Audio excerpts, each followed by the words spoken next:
भूत, प्रेत, चुड़ैल और डायन के बारे में और उनके आतंक के बारे में तमाम कहानियां आपने कहीं ना कहीं सुनी या पढ़ी होंगी।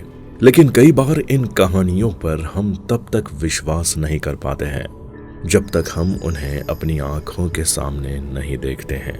लेकिन कई बार ऐसे अंधविश्वास की वजह से कई ऐसे मासूम लोग भी ऐसी घटनाओं का शिकार हो जाते हैं जिन्हें काला जादू करने वाला समझकर तरह तरह से प्रताड़ित किया है। और कई बार तो कई मासूम लड़कियों को खुद को चुड़ैल और डायन मानने पर मजबूर भी कर दिया जाता है। और हमारी आज की वीडियो में भी हम आपको कुछ ऐसी ही लड़कियों के बारे में बताएंगे जिन्हें इतिहास की सबसे बड़ी चुड़ैल माना जाता है। अगर हम इतिहास के पन्नों को पलटकर देखें तो उसमें हमें कई ऐसी डायन की कहानी सुनने को मिलती हैं जो हकीकत में घटी होती हैं। ऐसी ही एक कहानी 400 से 500 साल पहले अगेथा साउथैली नाम की लड़की से शुरू होती है, जो इंग्लैंड के एक गांव क्नारेसब्राउ में रहती थी। अगाथा की मानसिक हालत शुरू से ही ठीक नहीं रहती थी और इसी वजह से ये सिर्फ 15 साल की उम्र में ही प्रेग्नेंट हो जाती हैं। और इनके घर वाले गांव वालों के डर की वजह से इसे घर से निकाल देते हैं, जिसके बाद अगाथा को मजबूरन वहीं वापस नदी के किनारे बनी गुफा में रहना पड़ता था। उसी गुफा में एक भयानक रात को साल 1488 में अगाथा ने उर्सुला साउथैली नाम की लड़की को जन्म देती हैं, जिसे देखकर वो बहुत ज्यादा डर जाती हैं, क्योंकि इनकी बेटी कोई आम लड़की की तरह पैदा नहीं हुई थी, बल्कि उर्सुला साउथैली का शरीर बहुत ही अलग था। यहाँ तक इसका चेहरा भी काफी ज्यादा डरावना दिखता था और इसके पैर भी मुड़े हुए थे। लेकिन फिर भी अगाथा ने अपनी बेटी को अपने पास रखा, माँ की तरह प्यार किया और अपनी सारी बातें बेटी उर्सुला साउथैली को बताती थी। लेकिन कभी भी अगाथा ने उसके पिता के बारे में नहीं बताया था। ऐसा इसलिए क्योंकि लोगों का मानना था कि अगाथा को खुद ही नहीं पता है कि उसका पति कौन है। जब अगाथा की बेटी थोड़ी बड़ी हुई तो दोनों माँ बेटी उस गुफा को छोड़कर गांव वालों के साथ एक परिवार की तरह रहने लगी, जिसके बाद घर का खर्च चलाने के लिए अगाथा ने स्कूल में टीचर की नौकरी ज्वाइन की और अपनी बेटी को घर में छोड़कर स्कूल में बच्चों को पढ़ाने जाया करती थी। जैसे जैसे समय आगे बढ़ता गया वैसे वैसे अगाथा भी काफी ज्यादा एजेड होने लगी थी और उनकी बेटी उर्सुला साउथैली भी 24 साल की हो गई थी।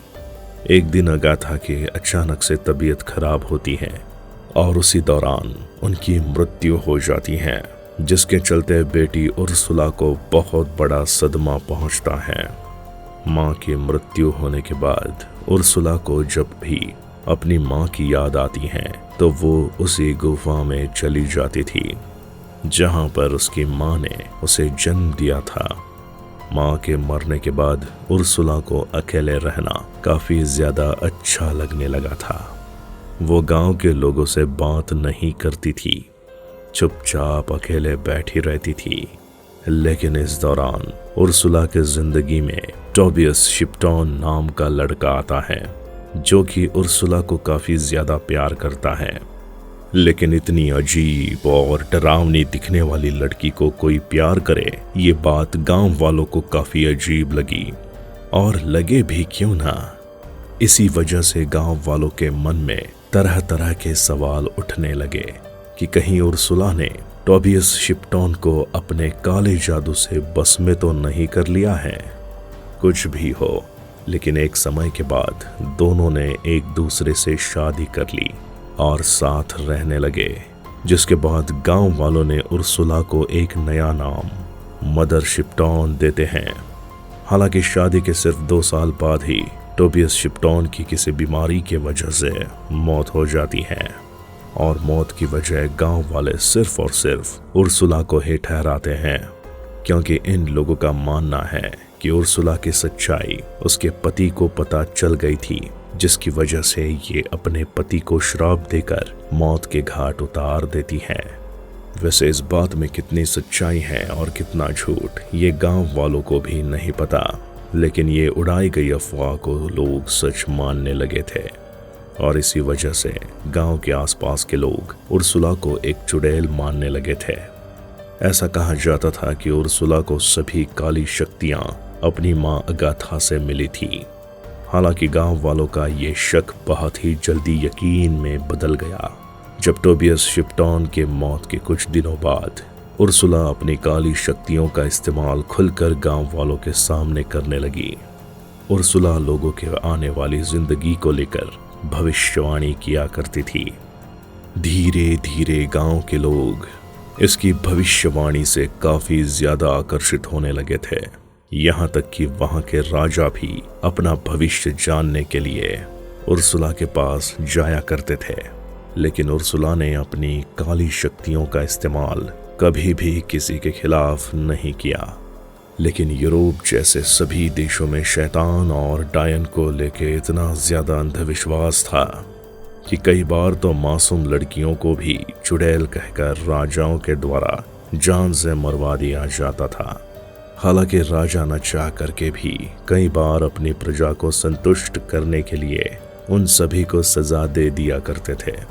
इसी तरह एक दिन हेनरी पर्सी, जो कि नॉर्थम्बरलैंड के बहुत अच्छे अधिकारी थे, जो उर्सुला साउथेली के ऊपर गंभीर आरोप लगाकर उसे जेल में डाल देते हैं। एक दिन जेल में उर्सुला की काफी ज्यादा तबीयत खराब हो जाती है और कई दिनों तक जेल में बीमार रहने के बाद 73 साल की उम्र में साल 1561 में उर्सुला साउथेली अपना दम तोड़ देती हैं। दोस्तों, उनकी मृत्यु तो हो जाती है, लेकिन दोस्तों सबसे हैरान कर देने वाली बात यह है कि अपनी मृत्यु से पहले इन्होंने कई ऐसी भविष्यवाणी की थी जो उर्सुला के मरने के बाद देखी गई हैं। और उन सभी भविष्यवाणियों में से एक थी the great fire of London और दूसरी भविष्यवाणी usage of flying vehicles the American civil war. ये घटनाएं आगे चलकर पूरी सच साबित हुई हैं। हालांकि जब इन सभी भविष्यवाणी के बारे में हेनरी पर्सी को पता चला तो ये भी काफी ज्यादा हैरान हो गए थे। जब उर्सुला साउथेली की मौत हुई थी तब सरकार ने उनको चर्च में दफनाने से मना कर दिया था और ऐसा सिर्फ उनकी काली शक्तियों की वजह से किया गया था। वैसे तो हम सभी जानते हैं कि बचपन में आपने कभी न कभी किसी चुड़ैल की कहानी जरूर सुनी होगी, क्योंकि शैतान की पूजा करने वाली चुड़ैलों को भारत से लेकर दुनिया भर के सभी देशों के कल्चर और इतिहास में देखा जा सकता है। वेस्टर्न देश के लोग भी चुड़ैलों से काफी ज्यादा डरा करते थे और इसी वजह से वहां के लोग इन काली शक्तियों को करने वाले या जादू टोना को करने वाले लोगों को तुरंत मौत के घाट उतार दिया जाता था। और इसी तरह वहां के लोग उर्सुला साउथेली को भी मौत के घाट उतार देना चाहते थे, लेकिन उनकी मौत किसी बीमारी की वजह से हो गई थी। वैसे दोस्तों, आपका इन चुड़ैल या काली शक्तियों के बारे में क्या कहना है, हमें कमेंट सेक्शन में जरूर बताएं। इसके साथ ही वीडियो में दी गई जानकारी अगर आपको पसंद आई हो तो इसे ज्यादा से ज्यादा लोगों के साथ शेयर करें, लाइक करें और हाँ, इसी तरह की इंटरेस्टिंग वीडियो को देखने के लिए हमारे इस चैनल को सब्सक्राइब जरूर कर दें।